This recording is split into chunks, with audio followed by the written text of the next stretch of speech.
Peace. What's happening, good people? This gift here for Pay Us No Mind, and let's talk about Apple Music's new price hike because they just jacked up their prices from $9.99 to $10.99 for their customer base, citing an increase in licensing fees. So it's aimed at generating more revenue to pay out to labels and rights holders, hoping that they'll satisfy them and that they'll be okay with what they're making upon this new change.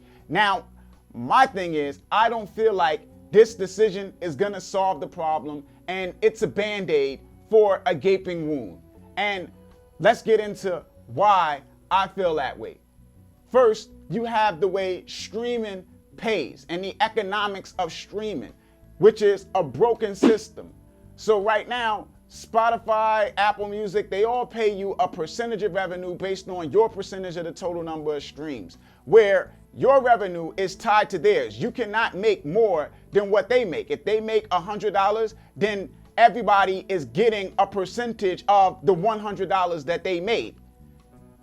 And everybody has to split whatever they get paid of that $100. So most of them they'll take 30% for their operating costs, and then they'll pay 70% out to rights holders. And that 70% gets split between all rights holders. So all of the rights holders are split in that 70%. So you look at Apple Music's revenue like a pie. You got one pie. If it's 8 slices to the pie and you got 8 artists, everybody gets a slice. If you got 16 artists, everybody gets half a slice. If you got 24 artists, the more artists releasing music, the more slices the pie gets cut into, and everybody gets a smaller slice. So Apple Music has to add more pies in order for everybody to get a larger slice. But as more artists come in, the new pies and the slices of the new pies will continue to reduce. So that's why it's a band-aid. It's a short-term solution, because as more artists come, you're just gonna have the same problem down the line, because there is not going to be enough revenue coming in to keep up with the amount of new artists releasing music. Because the reality of it is, there is a limit to how much people are willing to pay per month to stream music. And there is a limit to how many subscribers they're gonna get. Like, there is only a percentage of the population that is willing to pay to stream music. And those people have a limit for how much they're willing to pay to stream music. And once you hit that ceiling, there is no more revenue growth. There's no more money coming in. And when there's no more money coming in, but more artists releasing music, then the revenue goes lower and lower and lower and lower and lower as more artists come in. So you think about it like, let's say there's $1,000 maximum revenue for Apple Music. That's how much they have in the pot. If you got 10% of the total number of streams, you get 10% of that $1,000.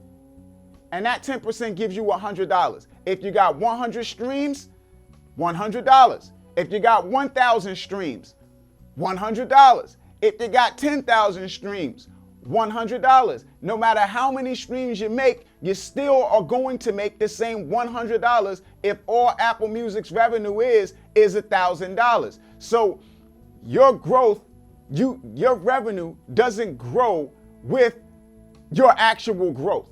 So as your music becomes more popular and generates more streams, if more people don't end up subscribing to Apple Music, those extra streams that you're bringing in is not going to make you any more money.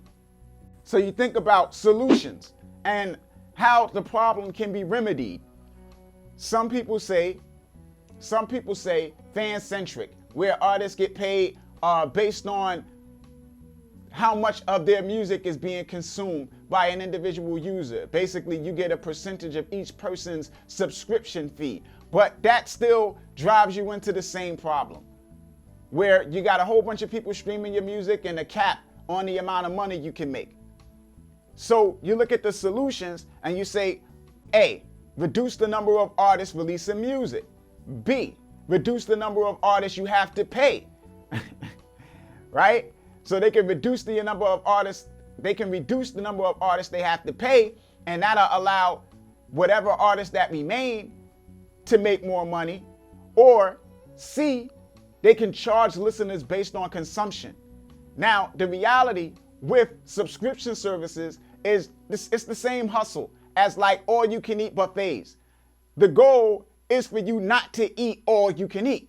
The whole thing is based on you not really using it like that, right? Your eyes being bigger than your stomach. You looking at it and saying, okay, well, damn, I can stream all of the music that I want. But the reality of the situation is most people don't stream a lot of music. So if you're charging based on consumption, you might not end up making a ton of money. So the only real solutions that are available would be to either reduce the number of artists releasing music or reduce the number of artists you have to pay.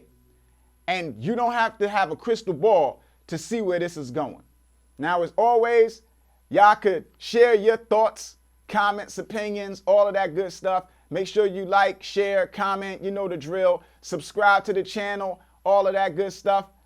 As always, y'all can hit me up at Payusnomind on Instagram, at Payusnomind on Twitter, payusnomind@gmail.com. This is Gift, signing off.